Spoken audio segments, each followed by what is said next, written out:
The key things that directors, managers of organisations need to put in place are firstly the governance structure. They're the custodian of the governance structure. By that, I mean the things you put in place, be they committees or reporting lines, those kind of things that enable us to achieve what we want to achieve. And essentially they map out who is accountable and responsible for what in the organisation. So that when we define our strategy, which is the second key element, when we define where we want to go, what we want to do in the market, what we want to be known for, we have the ability to allocate responsibility and accountability to that theme, that strategic theme. Be it a growth theme, an expansion theme, a product theme. Our governance structure then determines who and what they are accountable for. The third dimension essentially is that of risks.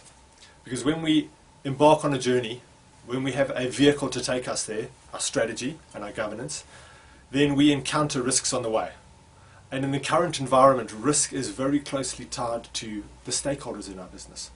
And to define stakeholders, a stakeholder is essentially any entity, be that people, environment, community, that impacts our business, that has an outside-in impact on our business, or that in the process of doing what we do, we have an inside-out impact on. And the reason risk and stakeholders are so tightly linked is because of the transparent world we live in.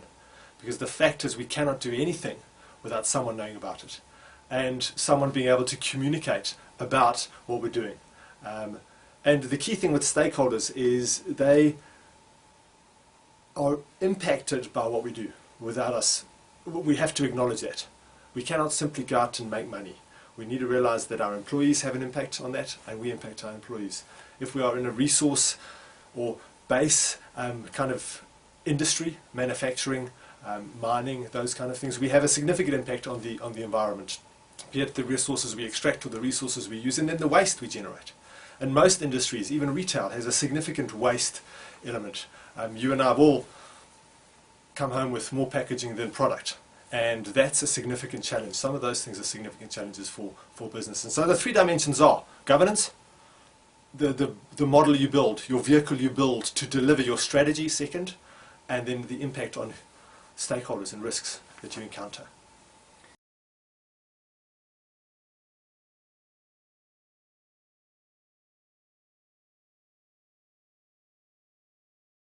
Imagine a Rubik's Cube, the one face being your governance structure. You set that up, you build that. That's something that is quite visible in an organization. And it's seen in your structures from your top down, be they your board structures, your board charters, your committee structures, even ExCo, how your reporting works, right down to the lowest level. Every single person in the organization has a governance element.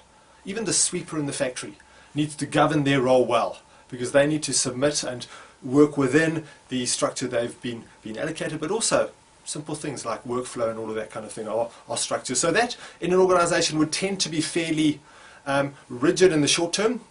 It does need to be adaptable in the long term. So the structure is what allows us then, the second dimension of the Rubik's Cube is strategy. So annually, biannually, every 3 to 5 years we sit down and say, well, where are we going? What are we going to do? Be it a product strategy, be it an expansion strategy, whatever the strategy is, it creates certain themes in the organization.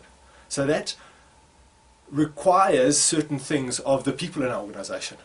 And certain people are then accountable for that. And so that's the responsibility and accountability. Certain people responsible to perform, given the strategic theme, and then other people, normally in an organization, are accountable for that strategic theme.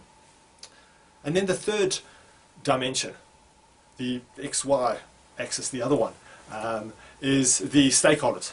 And so the other face is that of stakeholders. Are they aligned? Have we mapped out properly who those stakeholders are?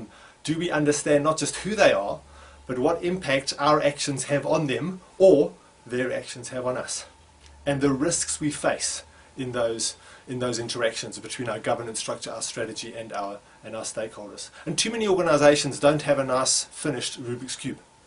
They're sitting currently with a mix. Their governance structure isn't robust or adaptable enough to take into account accountability and responsibility given what they want to do. They want to do certain things that impact a new set of stakeholders and they haven't recognized it. The most dangerous place in an organization is to have set up a governance structure, identified a strategy, and not know that you suddenly impact a different stakeholder or encounter a different risk. And that's what often happens. So often the third face, the stakeholder face, the risk face, is the one that is least defined, because we're pretty good at governance structures and we're pretty good at sitting down and working out what our strategy is, but we're not very good at identifying stakeholders and impact.